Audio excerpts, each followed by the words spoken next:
Why does the black man serve the white man? Why does everything the black man do benefit the white man? Why does the black man say freedom is doing what I want to do? And why is it that everything he wants to do enriches the European? Welcome to the desert of the real.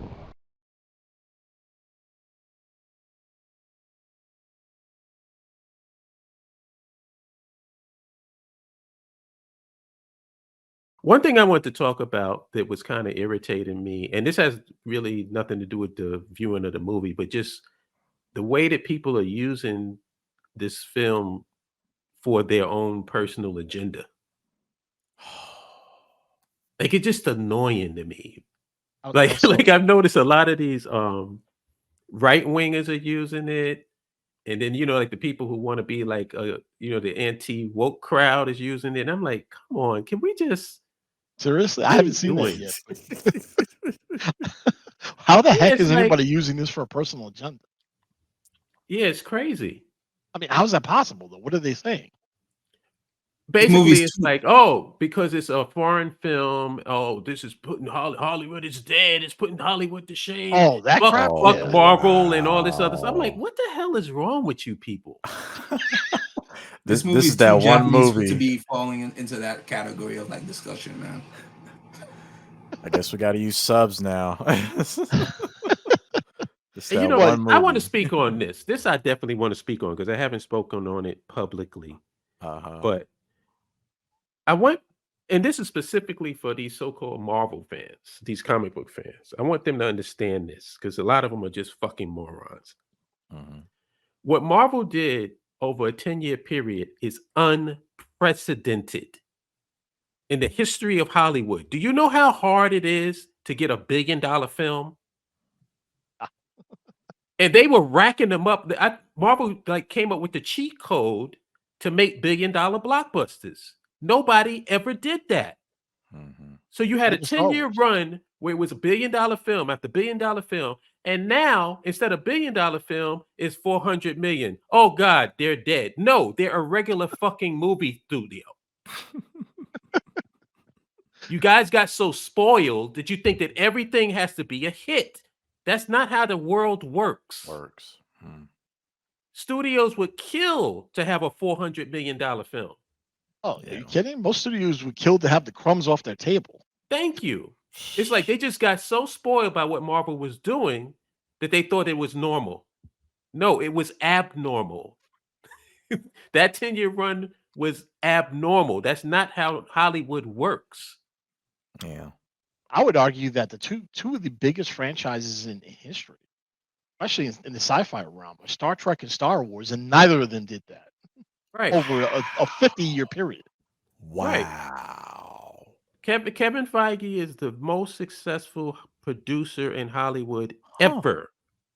Period. Planet ever. And he did it within that 10. So now you get the movies that's coming out aren't quite on the level of Endgame and Infinity War. Wow. Really? That's like, you know what that's like the equivalent of, like, if you're a sports fan and you have your favorite team, thinking that your team is going to win the Super Bowl every year. Yeah, that's ridiculous. That's what these idiots, man. It's like, I see videos calling, oh, Marvel's dead. Oh, yeah, they're dead with $400 million films. What are you, crazy? They got enough money to run an entire nation. That's funny.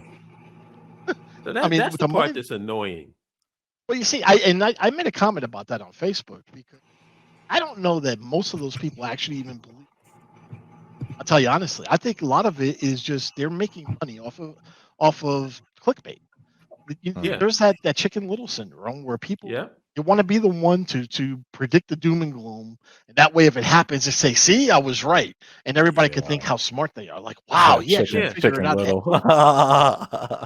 I think that's all that bullshit is. Like, for example, the Marvels. The Marvels I saw, was it great? No. Was it bad? No. It wasn't. It was an enjoyable flick.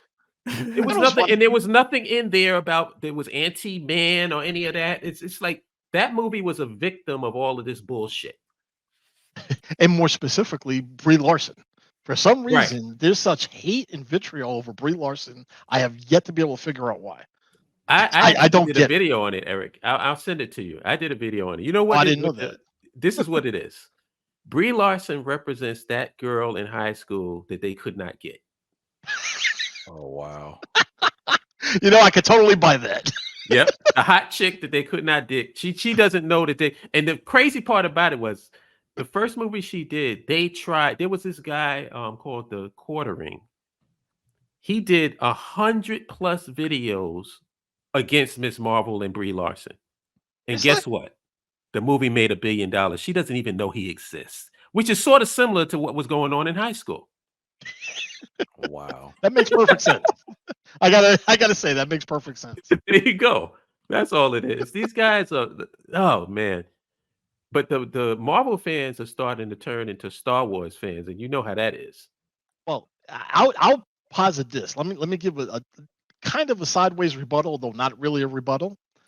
It's not the real Marvel fans. It's the people who didn't grow up reading comic books. Ah, you're right. Because I think there's two camps of Marvel fans, in my opinion. Uh-oh, he went out. This is something they've always wanted to see in the movie, but it wasn't. And now they're seeing it and they're like, wow, this is awesome. And then you got a whole nother group of quote unquote Marvel fans who never read a comic book in their life.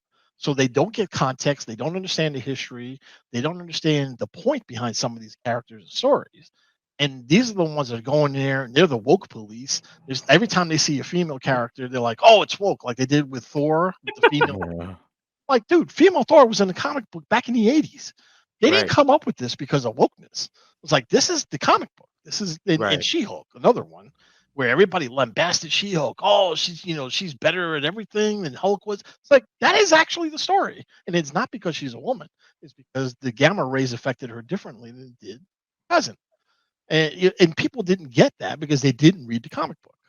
So those fans, I completely dismissed them out of hand. I'm like, you idiots have no idea what the hell you're talking about, and come up with these bullshit opinions because you don't.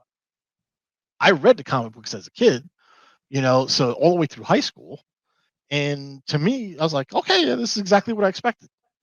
Yeah, read it. Yeah, I hate to see their reaction when they remake the Spawn movie. Why is he a black guy? Exactly. Why are the two major antagonists, the cosmic antagonists, two black kids? Why is that? It's woke, man. It's woke. It's woke. Yeah, it's so annoying, man. It is so annoying. And like I said, the Marvel. I'm surprised nobody made that claim about Luke Cage. Yeah. Like, why they have to make Luke Cage black and put him in Harlem? Why is he in Harlem? Like, are you freaking kidding me? Why is Black Panther in Africa? Yeah, exactly. Why is he black? Why is he got to be Black Panther? Why can't he be White Panther? Oh, it's so annoying. So annoying. And the Marvels was a victim of that because it was sort of like a perfect storm. You had the actors strike, so they couldn't really promote that film until the last minute. And by then, all of the internet trolls and the anti-woke people had their, it was like red meat for them.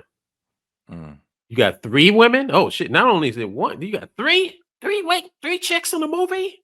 This is unacceptable. Not knowing, like you said, Eric, all of those characters are from the comics.